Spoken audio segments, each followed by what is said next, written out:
السلام علیکم. احمد فراز. آج ہمارا ٹاپک ہے غزل کا پہلا شعر. دیکھتے ہیں. لب کشا لوگ ہیں سرکار کو کیا بولنا ہے، اب لہو بولے گا تلوار کو کیا بولنا ہے. شاعر احمد فراز ترقی پسند تحریک کے متحرک رہنماؤں میں سے تھے. انقلابی شاعر بھی کہا جاتا ہے انہیں. اور پہلے شعر میں انہوں نے حاکم وقت کو موضوع بنایا ہے. جو وہ سماجی ناانصافیوں سے کام لے رہا ہے، عوام پر جو مظالم کر ڈھا رہا ہے، اس کو انہوں نے موضوع بنایا ہے. کہتے ہیں لب کشا لوگ ہیں، اب لوگوں کے بولنے کی باری ہے، سرکار کو کیا بولنا ہے. حاکم وقت نے جو احکامات جاری کرنے تھے وہ کر چکا ہے، اب لہو بولے گا تلوار کو کیا بولنا ہے. اس کے جاری کردہ احکامات میں سے ایک حکم یہ بھی تھا کہ اس کے خلاف بلند ہونے والی ہر آواز کو ہمیشہ کے لیے مٹا دیا جائے. آمریت کے خلاف جو بھی آواز اٹھائے گا اس کی آواز کو ہمیشہ کے لیے بند کروا دیا جائے گا، یعنی اسے موت کے گھاٹ اتار دیا جائے گا. تو یہاں پہ شاعر کہہ رہے کہ حاکم وقت نے جو کرنا تھا وہ کر چکا ہے، اب عوام کی باری ہے. ان لوگوں کا خون رائے گا نہیں جائے گا جنہوں نے آمریت کے خلاف آواز بلند کی اور اپنی جانوں کا نذرانہ پیش کیا. ان کا خون چیخ چیخ کر عوام سے اپنے پر کیے گئے ظلم کا مطالبہ کر رہا ہے کہ ہمارے ساتھ جس نے یہ ظلم کیا اس کو سزا دی جائے، اس سے انصاف طلب کیا جائے. اس کے علاوہ آپ کو پتہ ہے کہ آمریت میں عوام پر بے جا پابندیاں لگائی جاتی ہیں، یہاں تک کہ ان سے حق کے آزادی رائے بھی چھین لیا گیا ہے، ان پہ بے جا ٹیکس لگائے گئے ہیں، پابندیاں لگائی گئی ہیں. تو ان سب باتوں پر احمد فراز کہتے ہیں کہ یہ سب اپنے اختیارات کا استعمال کرتے ہوئے اختیارات کا استعمال کرتے ہوئے حاکم وقت نے یہ سب کر دیا. اب عوام اس سے اس کے مظالم کا حساب مانگے گی اور اسے حساب دینا ہوگا. اور آمریت کے خلاف بولنے والوں کو جن کو موت کے گھاٹ اتارا گیا، ان کا خون بھی اپنے ساتھ کی گئی زیادتی کا انصاف طلب کر رہا ہے.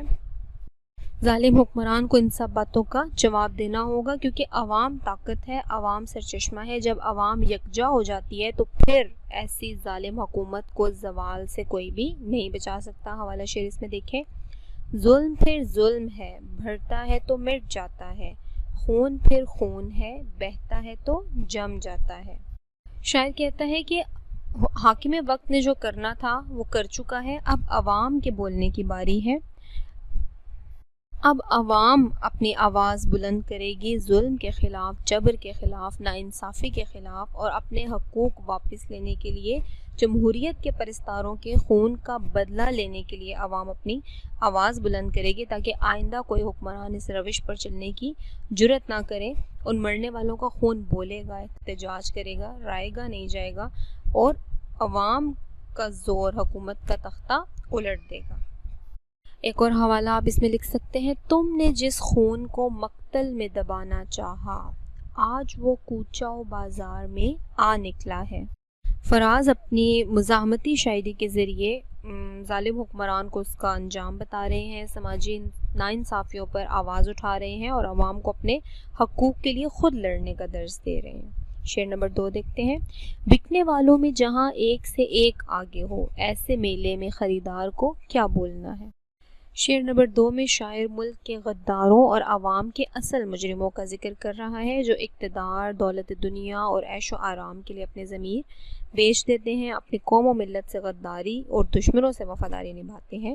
شاعر ان لوگوں کا ذکر کر رہے ہیں کہ یہ ضمیر فروش اپنے ضمیر کی بولی لگا کر عوام کے جائز حقوق اعلیٰ عہدیداروں کے لیے غصب کرتے ہیں، ان کا ساتھ دیتے ہیں، ان کے ہر برے کام میں ان کی حمایت کرتے ہیں، اور عوام پر ظلم کی انتہا کر گزرتے ہیں. اس طرح سے ناانصافی کا بول بالا ہوتا ہے، ملک تنزلی کی طرف جاتا ہے اور عوام پستی رہتی. اور شاعر اس شعر میں بتا رہے ہیں کہ ان ضمیر فروشوں کی ہمارے ملک میں کس قدر بہتات ہے، کتنی زیادہ تعداد میں یہ ضمیر فروش پائے جاتے ہیں. ان کی طرف اشارہ کرتے ہوئے شاعر کہتے ہیں کہ جب ہر شخص اپنا ضمیر بیچنے کے لیے تیار کھڑا ہو تو پھر ایسے افراد کی کثرت انہیں بے مول بنا دیتی ہے، ان کی قیمت، ان کی حیثیت باقی نہیں رہتی. جیسے منڈی میں اگر اشیاء ضرورت بہتات میں پائی جائیں تو پھر دکاندار کی یہ کوشش ہوتی ہے کہ اس کی بکری ہو، اس کی چیزیں خریدی جائیں، کیونکہ اسے معلوم ہے کہ اگر اس سے گاہک چلے گئے تو وہ کہیں سے بھی بآسانی وہ چیز لے سکتے ہیں. اپنا مال بیچنے کے لیے وہ کم سے کم قیمت بتاتا ہے. اسی طرح ضمیر بیچنے والوں کے لیے بھی شاعر کیا کہہ رہا ہے کہ ملک میں اتنے لوگ ہیں جو کہ قطار میں کھڑے ہیں. شاعر کہتا ہے کہ ضمیر فروش اتنے زیادہ ہیں کہ ملک کے غدار کسی بھی شخص کو چند ٹکوں کے عوض خرید کر اسے اپنے مقاصد کے لیے استعمال کر سکتے ہیں. حوالہ شعر اس میں دیکھیں. اس نے کہا کہ ہم بھی خریدار ہو گئے، بکنے کو سارے لوگ ہی تیار ہو گئے. شاعر اس شعر میں ایسے لوگوں پر افسوس کا اظہار کر رہے ہیں کہ یہ لوگ ملک و قوم سے غداری تو کرتے ہیں مگر اپنی خودداری اور عزت نفس کو بھی پس پوش ڈال دیتے ہیں اور ایک کم ہمت اور ناکام انسان ہونے کا ثبوت دیتے ہیں. ایسے ضمیر فروشوں کا انجام اچھا نہیں ہوتا کیونکہ حاکم وقت جن مقاصد کے لیے انہیں استعمال کرتا ہے، برا وقت آنے پر وہ سارے گناہوں کا ملبہ انہی کے سر ڈال کر انہیں سزا کا مستحق قرار دے دیتے ہیں. یعنی وہ صرف اپنے ضمیر نہیں بیچتے بلکہ خود کو بھی حاکم وقت کے پاس گروی رکھوا دیتے ہیں. تو شاعر انہیں بھی نصیحت کر رہا ہے کہ اس کام سے، اس چیز سے باز رہیں. شعر نمبر 3 دیکھتے ہیں. لو چلے آئے عدالت میں گواہی دینے، مجھ کو معلوم ہے کہ سیار نے کیا بولنا ہے. اب تسلسل پایا جاتا ہے اس غزل میں. غزل کا ہر شعر الگ معنی و مفہوم رکھتا ہے لیکن یہاں پر شاعر کا موضوع قریب قریب ایک ہی رہا ہے. تیسرے شعر میں بھی شاعر اپنے دوستوں سے شکوہ کر رہے ہیں کہ اور اپنے دوستوں کو بھی بتا رہے ہیں کہ میرے جو دوست ہوا کرتے تھے وہ میرے خلاف گواہی دینے کے لیے عدالت میں موجود ہیں. یعنی وہ بھی موقع پرست نکلے اور حاکم وقت نے انہیں بھی خرید لیا ہے. نہ صرف انہیں خریدا ہے بلکہ میرے خلاف گواہی دینے کے لیے انہیں استعمال کیا. اور میرے جو دوست خود کو میرا دوست کہا کرتے تھے وہ ضمیر فروش نکلے. اپنے ذاتی فائدے کے لیے انہوں نے مجھ پر جھوٹے الزامات لگا دیے ہیں. اس لیے شاعر کہتے ہیں مجھ کو معلوم ہے کون سا دوست کس بارے میں بات کرے گا، کیونکہ اس کے دوست تھے، اس کے ساتھ باتیں کیا کرتے تھے. شاعر جس موضوع پہ بات کرتا تھا وہ اس کا ساتھ دیتے تھے. آمریت کے خلاف، حاکم ظالم حکمران کے خلاف وہ اس کے آواز اٹھانے میں اس کے ساتھ ہوتے تھے. لیکن اب چونکہ حاکم وقت نے انہیں خرید لیا ہے تو وہ اپنے اسی دوست کے خلاف گواہی دینے کے لیے عدالت میں موجود ہے. شاعر حیران ہے کہ میرے دوست جو میرے ہم زبان ہوا کرتے تھے وہ عدالت میں میرے روبرو کھڑے ہو کر مجھے کیسے قصوروار ٹھہرا سکتے ہیں، مجھے کیسے قصوروار قرار دے سکتے ہیں، جبکہ وہ جانتے ہیں کہ میں یہ جنگ اپنی جنگ نہیں لڑ رہا، میرا کوئی ذاتی فائدہ نہیں ہے بلکہ میں عوام کے حقوق کی جنگ لڑ رہا ہوں. بقول شاعر، اس شہر کے لوگوں پہ بھروسہ نہیں کرنا، زنجیر کوئی در پہ لگاؤ کہ چلا میں. اس میں کوٹیشن آپ لکھ سکتے ہیں. قرآن مجید ہمیشہ حق کا ساتھ دینے کا حکم دیتا ہے، چاہے حق کا بول بالا کرنے کے لیے آپ کو اپنے ماں باپ، بہن بھائی، عزیز رشتہ داروں کے خلاف ایک گواہی کیوں نہ دینی پڑے، کیونکہ حق اور سچ کا ساتھ دینا ہمارا فرض ہے. رشتے ناتے بعد میں پیچھے رہ جاتے ہیں. شاعر کہتا ہے کہ مجھے افسوس ہے اور میں جانتا ہوں یہ بات کہ میرے کون سے دوست نے میرا کون سا راز بیچا ہے اور اس کے عوض وہ میرے خلاف گواہی دینے یہاں پر آیا ہے. اور شاعر دکھ کی اور حیرت کی کیفیت میں مبتلا ہے. اس میں حوالہ شعر آ جائے گا. دیکھا جو تیر کھا کے کمی گاہ کی طرف، اپنے ہی دوستوں سے ملاقات ہو گئی. شاعر یہاں پہ مٹتی روایات کا نوحہ بھی پڑھ رہا ہے، مٹتی روایات پر افسوس کا اظہار کر رہا ہے کہ اب دوست وفادار نہیں رہے. کوئی زمانہ ہوا کرتا تھا کہ دوستوں کے لیے اپنی جانیں دیا کرتے تھے. یہاں دوست کی جان لینے کو تیار ہے، اسے پھانسی دلوا کر اپنا فائدہ چاہتا. شعر نمبر 4. اور کچھ دیر رہے گوش بر آواز ہوا، پھر چراغ سر دیوار کو کیا بولنا ہے. شعر نمبر 4 میں شاعر نے اپنے لیے دیوار پہ رکھے ہوئے چراغ کا استعارہ استعمال کیا ہے. چراغ سر دیوار پہ رکھا ہوا چراغ. تو شاعر استعارہ استعمال کرتے ہوئے کہتا ہے کہ میں وہ چراغ ہوں جو دیوار پہ پڑا ہوا ہے، جو تیز ہواؤں کی زد میں ہے، اور وہ کب تک اپنی روشنی کو بچائے گا، سنبھال کے رکھے گا. پہلے مصرے کو آپ دیکھیں. اور کچھ دیر رہے گوش بر آواز ہوا. شاعر بتا رہا ہے کہ ہوا کے کان یہ خبر سننے کے منتظر ہیں کہ یہ جو چراغ، روشنی کا چراغ جل رہا ہے، یہ کب بجھے گا. ٹھیک ہے، تو وہ یہاں پر بھی ظالم حکمران سے مخاطب ہیں، اس کو کہہ رہے ہیں کہ حاکم وقت کے کان یہ خبر سننے کے منتظر ہیں کہ میرے خلاف اٹھنے والی انقلابی آواز کب دم توڑے گی، اور وہ چاہتا یہ ہے کہ اس انقلابی آواز کو اس کی موت کے ساتھ ہمیشہ کے لیے دفن کر دے۔ نہ صرف یہ بلکہ حاکم وقت اپنے خلاف اٹھنے والی ہر آواز کو عبرت کا نشانہ بنانا چاہتا ہے تاکہ آئندہ کوئی شخص اس کے خلاف بولنے کی اور نا انصافی کے خلاف احتجاج کرنے کی جرت نہ کر سکے۔ اس میں حوالہ شعر دیکھیں، اگرچہ زور ہواؤں نے ڈال رکھا ہے مگر چراغ نے لو کو سنبھال رکھا ہے۔ شاعر آمریت کے خلاف مزاحمتی شاعری کا دیا جلا رہے ہیں۔ یہاں پر ہوا سے مراد ظالم حکمران ہے اور اس کے کان یہ آواز سننے کو ترس رہے ہیں کہ میرے خلاف اٹھنے والی آواز کو کب دبا دیا جائے گا، دفن کر دیا جائے گا، خاموش کرا دیا جائے گا۔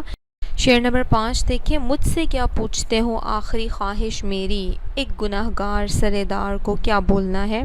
اس پوری غزل میں ہی احمد فراز ظالم حکمران سے، حاکم وقت سے مخاطب ہیں۔ اس شعر میں بھی کہہ رہے ہیں کہ مجھ گناہ گار سے، تنزیہ خود کو کہہ رہے ہیں، مطلب ان پر بہت سے الزامات لگا دیے گئے، بہت سے جرائم میں پھنسا کر اور جھوٹے کیس بنا کر شاعر کو جیل میں ڈالا گیا ہے، کیونکہ ایک نامور شخصیت تھے، عوام ان کے ساتھ تھی، آمریت کے خلاف وہ آواز اٹھاتے ہیں اور ایسے انسان کو قید میں رکھنا کوئی آسان بات نہیں ہوتی۔ تو حاکم وقت نے بھی پورے طریقے سے ان پہ کیس بنائے اور انہیں جیل میں بھیجا۔ تو اس بات پہ وہ کہتے ہیں کہ اب جب میرے ہی دوستوں کو میرے خلاف گواہی کے لیے استعمال کر لیا، مجھ پر جھوٹے مقدمے چلائے اور اب پوری کوشش کی جا رہی ہے کہ مجھے تختہ دار تک پہنچا دیا جائے، مجھے پھانسیوں کا حکم سنا دیا جائے، تو اس وقت ایک جو روایت ہے کہ آخری خواہش پوری جاتی ہے۔ تو حاکم وقت اپنی فتح کا جشن منانے کے لیے اور شاعر کو نیچا ثابت کرنے کے لیے کہ تم کمتر تھے اور تم ہار گئے ہو، یہ بات ثابت کرنے کے لیے حاکم وقت کیا کر رہا ہے، شاعر سے اس کی آخری خواہش پوچھ رہا ہے کہ تم مرنے سے پہلے تم اپنی آخری خواہش کا اظہار کر دو۔ تو شاعر اس کے جواب میں ایک تو تنزیہ خود کو کہتا ہے کہ میں تو گناہ گار ہوں، حالانکہ شاعر نے کوئی گناہ نہیں کیا بلکہ عوام کے حقوق کی بات کی ہے، انصاف کی بات کی ہے۔ تو شاعر تنزیہ کہتا ہے کہ مجھ جیسا گناہ گار شخص کیا اپنی خواہش ظاہر کرے گا، کیونکہ شاعر کہتے ہیں میری تمنا ہی تو میری بربادی اور قید کا سبب بنی تھی، میری خواہش ہی تو مجھے موت کی طرف لے کر جا رہی ہے۔ میں نے اپنی خواہش کا ہی اظہار کیا تھا کہ مظلوم عوام پر بے جا پابندیاں اور ٹیکس نہ لگائے جائیں، ان سے حق کے آزادی رائے نہ چھینا جائے۔ تو اسی انقلابی سوچ اور خواہش کے اظہار کی پاداش میں شاعر کو کٹہرے تک لایا گیا ہے اور اس کو اب موت کی سزا، پھانسی کی سزا سنائی جا رہی ہے۔ اس میں حوالہ شعر آپ دیکھیں، مجھے ایک حرف نازیبا سمجھ کر زمانے سے مٹایا جا رہا ہے، میرا انجام کتنا دیدنی ہے، مجھے زندہ جلایا جا رہا ہے۔ شاعر کہتا ہے کہ میں وقت کے فرعون سے اپنی زندگی کی بھیک نہیں مانگوں گا۔ شاعر کا مطالبہ ظلم و بربریت، ناانصافی، مظلوم کی حق تلفی، عوام پر بیجا ٹیکسوں کے بوجھ، قوانین میں اپنی مرضی کی ترامیم اور خلاف ورزیوں کا خاتمہ ہے۔ شاعر کہتا ہے کہ میں مر جاؤں گا مگر دنیا یاد رکھے گی کہ میں اپنے لیے کچھ بھی نہیں چاہتا تھا۔ ایک اور شعر اس میں آپ لکھ سکتے ہیں، کون اس دیس میں دے گا ہمیں انصاف کی بھیک، جس میں خونخوار درندوں کی شہنشاہی ہو۔ شعر نمبر 6 میں اس کو دیکھ لیتے ہیں، خلقت شہر تھی چپ شاہ کے فرمان کے بعد، اب کسی واقف اسرار کو کیا بولنا ہے۔ خلقت شہر، عوام کی بات ہو رہی ہے۔ اب اس میں آپ دیکھیں کہ جو پوری غزل میں شاعر نے باتیں بتائی ہیں ان سب کو بھی آپ پوائنٹس میں لکھ سکتے ہیں کہ احمد فراز انقلابی شاعر ہیں اور ان پر آمریت کے خلاف بولنے کی پاداش میں جھوٹے مقدمات چلائے گئے، ان کے دوستوں کو انہیں کے خلاف گواہی دینے کے لیے استعمال کیا گیا، وہ بھی ضمیر فروش نکلے، انہوں نے شاعر کے خلاف اپنے دوست کے خلاف گواہی دے دی، پھر شاعر کو جھوٹے مقدمات کے ساتھ ساتھ اس کو پھانسی کی سزا سنا دی گئی۔ اب جب اسے سر عام پھانسی دی جا رہی ہے، اس پر یہ الزام لگایا گیا کہ وہ ملک کا غدار ہے، تو خلقت شہر، عوام چپ چاپ یہ سب منظر دیکھ رہی تھی۔ شاہ کے فرمان کے بعد وہ کچھ بولنے کی اہلیت نہیں رکھتے تھے۔ اس میں عوام کی کم ہمتی اور کم حوصلگی کا ذکر کیا گیا ہے کہ لوگ اس راز سے بخوبی واقف ہیں کہ شاعر بے قصور ہے، وہ مظلوم عوام کے حقوق کے لیے ظالم کے آگے ڈٹ گیا تھا اور ظلم کے خلاف اس نے آواز اٹھائی، مگر عوام پھر بھی یہ سب راز واقف اسرار راز جاننے کے باوجود خاموش ہے، کچھ بولنے کی جرت نہیں کر رہی۔ ایک تو لوگوں میں خوف و ہراس ہے کہ حاکم وقت اگر اس بہادر شخص کو نہیں بخش رہا، اس کو موت کے گھاٹ اتار رہا ہے، تو ہم عام عوام اس کے لیے کیا اہمیت رکھتے ہیں، وہ ہمیں بھی عبرت کا نشان بنا دے گا۔ اس میں تھوڑا سا ہمیں دکھ بھی نظر آ رہا ہے کہ شاعر نے جس عوام کے لیے آواز اٹھائی وہی عوام اس کا ساتھ نہیں دے رہے اور خاموشی اختیار کیے ہوئے۔ ہمارا شعر اس میں لکھیں: اے ہم سخن وفا کا تقاضا ہے اب یہی، میں اپنے ہاتھ کاٹ لوں تو اپنے ہونٹ سی۔ ایک اور شعر اس کے حوالے میں آ سکتا ہے: جو خواب تھے میرے ذہن میں نہ میں کہہ سکا نہ میں لکھ سکا، جو زباں ملی تو کٹی ہوئی، جو قلم ملا تو بکا ہوا۔ شعر نمبر 7: وہی جانے پس پردہ جو تماشا گر ہے، کب کہاں کون سے کردار کو کیا بولنا ہے۔ شاعر ترقی پسند تحریک کے روح رواں ہیں، آمریت کے خلاف مزاحمتی شاعری کر رہے ہیں اور ان کو اسی پاداش میں جیل میں بند کر دیا گیا۔ وہ کہتے ہیں کہ میں ظالم حکمران کو للکارتا رہوں گا۔ ظالم حکمران کو ہی وہ تماشا گر کہہ رہے ہیں جو اقتدار کی کرسی سنبھالتے ہی اپنا اثر و رسوخ دکھانے کے لیے نئے قوانین بنانے شروع کر دیتا ہے تاکہ زیادہ سے زیادہ اپنے اقتدار کو طول دے سکے۔ شاعر کہتا ہے کہ حکمران عوام کو دیگر مسائل میں الجھائے رکھتا ہے تاکہ وہ یکجا ہو کر حکومت کے خلاف، آمریت کے خلاف آواز نہ اٹھا سکیں۔ یہ ان کی بہت بڑی چال ہے۔ شاعر کہتا ہے کہ ہم ملک میں ہونے والے ہر عمل کی اصل وجہ سے نا واقف ہیں، ہم نہیں جانتے کہ یہ واقعہ کیوں رونما ہوا، کس کے کہنے پہ ہوا اور اس کی حقیقت کیا ہے۔ عوام کی توجہ دوسری طرف مبذول کرا کے حاکم وقت اپنی مرضی کے اقدامات کرتا پھرتا ہے۔ شاعر کہتا ہے اسٹیج پر اداکاری کرنے والے کردار پس پردہ کرتب دکھانے والے کے اشاروں پر چلتے ہیں۔ اس بات کو شاعر نے بہت خوبصورت انداز میں حکومت سے منسوب کر کے عوام کو بات سمجھانے کی کوشش کی ہے۔ حوالہ شعر دیکھیں: ہیں کواکب کچھ نظر آتے ہیں کچھ، دیتے ہیں دھوکہ یہ بازی گر کھلا۔ برسر اقتدار شخص وزراء کو اور اعلیٰ عہدیداران کو کٹ پتلی کے طور پہ پیش کرتا ہے، جس کی ڈور ہمیشہ اس کے ہاتھ میں رہتی ہے۔ وہ بخوبی جانتا ہے کہ اب کیا ہونے والا ہے، کس شخص نے کیا بات کرنی ہے، کیونکہ وہ سب اس کے حکم کے پابند ہیں۔ تو عوام کے لیے یہ سب تماشا اور اس طرح سے پیش کیا جاتا ہے: کچھ نہیں اختیار میں پھر بھی، ہر خطا میری ہر قصور میرا۔ آخری شعر دیکھیں: جہاں دربار ہوں شاہوں کے مصاحب ہو فراز، وہاں غالب کے طرفدار کو کیا بولنا ہے۔ شعر کا مقطع ہے، شاعر نے اپنا تخلص استعمال کیا ہے۔ شاعر کہتا ہے کہ آج کل قابلیت اور اہلیت نہیں دیکھی جاتی بلکہ خوشامدی اور موقع پرست لوگ قابل لوگوں پر فوقیت لے جاتے ہیں۔ جس سیٹ کے وہ اہل ہوتے ہیں وہاں پر وہ موجود نہیں ہوتے بلکہ چڑھتے سورج کو سلام کرنے والے، ان کے آگے پیچھے گھومنے والوں کو وہ عہدے مل جاتے ہیں جن کے وہ اہل نہیں ہوتے۔ بادشاہوں سے رسم و راہ رکھنے والے باعزت کہلاتے ہیں، اور لیکن شاعر بتا رہا ہے کہ عزت کا معیار شاہوں سے یا بادشاہوں سے تعلقات کی بنیاد پر نہیں ہوتا بلکہ آپ کی اہلیت، آپ کا ہنر، آپ کے قابل ہونے کی ضمانت ہے۔ شاعر کہتا ہے کہ جہاں خوشامدی لوگ موجود ہوں وہاں غالب جیسے اہل ہنر ہمیشہ پیچھے رہ جاتے ہیں اپنی خودداری کی وجہ سے۔ وہ اپنی خودداری کے باعث کسی سے کچھ لینا پسند نہیں کرتے بلکہ اپنی قابلیت پہ ہر چیز کو چیلنج کرتے ہیں۔ تو یہاں پہ شاعر یہ بتا رہا ہے کہ ایسے میلے میں جہاں لوگوں کے بادشاہوں سے مراسم ہوں وہاں اہل ہنر اور قابل لوگوں کی دال نہیں گلتی، ان کی خودداری انہیں اس چیز سے منع کرتی ہے کہ وہ کسی کی خوشامد کریں، کسی کے آگے پیچھے گھومیں، تو اس لیے وہ نیچے ہی رہ جاتے ہیں، وہ بلندیوں کو نہیں چھو سکتے، جبکہ موقع پرست اور خوشامدی لوگ بلندیوں پر نہ اہل ہونے کے باوجود بلندیوں پر پہنچ جاتے ہیں۔ والا شعر اس میں دیکھیں: جھکنے والوں نے رفعتیں پائیں، ہم خودی کو بلند کرتے رہے۔ ایک اور حوالہ آپ اس میں لکھ سکتے ہیں: نرنگی سیاست دوراں تو دیکھیے، منزل انہیں ملی جو شریک سفر نہ تھے۔ غزل ہماری کمپلیٹ ہو گئی ہے، امید ہے آپ کو اچھے سے سمجھ آ گئی ہوگی۔ اللہ حافظ۔